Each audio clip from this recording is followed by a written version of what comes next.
Gratitude Thursdays. Maria on the mic. Yo, yo. Gratitude galore. That is how we roll. Yo, yo, yo, yo. Grateful for all, even when it's small. Yo, yo, yo, yo. Blessings some more. Gratitude in store. Yo, yo, yo, yo. Gratitude galore. Welcome aboard. Yo, yo. Welcome aboard. Hey, what's up, Gratitude Buddies? It's your girl Maria back with another episode. And if you're new, this is the Gratitude Galore podcast where we encourage one another slowly and progressively to apply gratitude to deal with daily challenges. I know in the previous episodes, I've mostly talked about how gratitude is good, how it helps with our mental health, how it helps with the emotional well-being. But did you know that there's a potential dark side of gratitude? I was quite surprised to find out about this because when I began my gratitude journey, when I began this podcast, I never imagined that gratitude can be unhealthy. I mostly thought of it as a positive emotion. So learning about this was quite interesting, and I said that I must share with my listeners so that we can ensure as we apply gratitude, we are applying it in the healthy way, in a way that it encourages us to reap the positive benefits such as improved mental health and improved emotional well-being.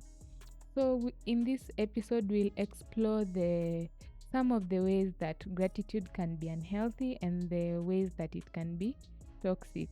And we'll begin by first stating that gratitude can be toxic if it encourages us to suppress our emotions, if it encourages us to only focus on the positive and completely ignore the negative. Because life is challenging in itself, and we have both positive and negative emotions, and focusing only on the positive is misleading, and because we go through negative things too and they deserve acknowledgement.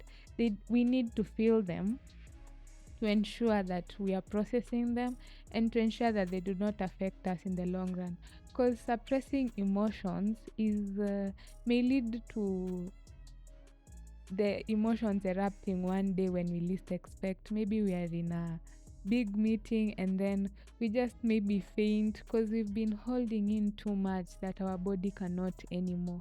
So if gratitude promotes emotional suppression, then it's unhealthy because it shouldn't do that. It should promote a balance between the positive and the negative. It should be used as a solution that after we've felt our emotions, then we can apply gratitude.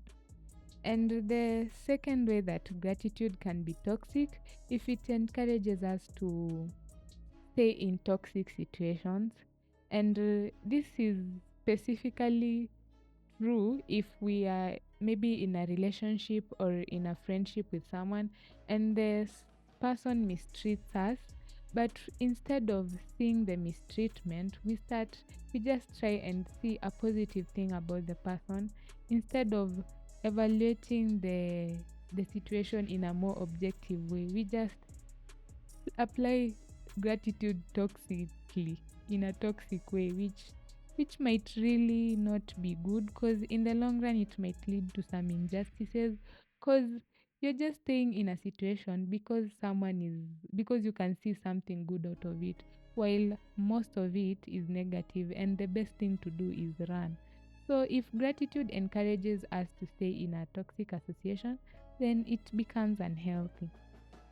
And the third way that gratitude can be toxic, that it can be unhealthy, if it encourages social comparisons. And social comparisons is comparing what I have with another person, because gratitude is basically a tool for helping us to see what we have.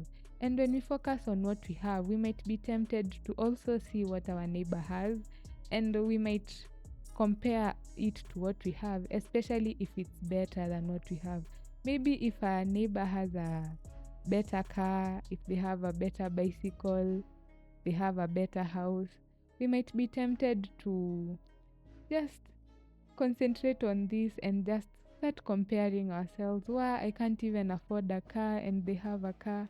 And it might really not be the best solution. A recent example is everyone has seen the video that is circulating of Sonko showing off his cash, and we might be tempted to think that maybe I'm not blessed enough. Why he has all that money and I'm just right here. So gratitude can be toxic if it encourages us to compare ourselves with others and make and encourage us to ignore our blessings and what we have. So, buddies, what have we learned today? We've learned that gratitude can be toxic if it encourages emotional suppression, if it encourages us to stay in toxic situations, and if it encourages us to compare ourselves to others. So, with that information, I want us to take this week to reflect on how we apply gratitude and to analyze if it's toxic or if it's healthy.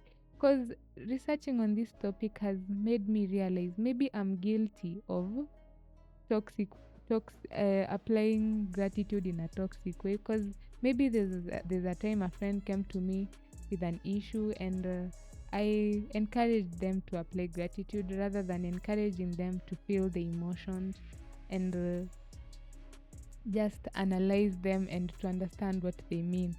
So I want us all to take this week to think about it, to reflect, and to understand where we stand and what we can do. And next week, we'll be exploring some tips that we can apply to ensure that gratitude does not become toxic. So until then, gratitude buddies, have a lovely week filled with love and gratitude. Bye bye.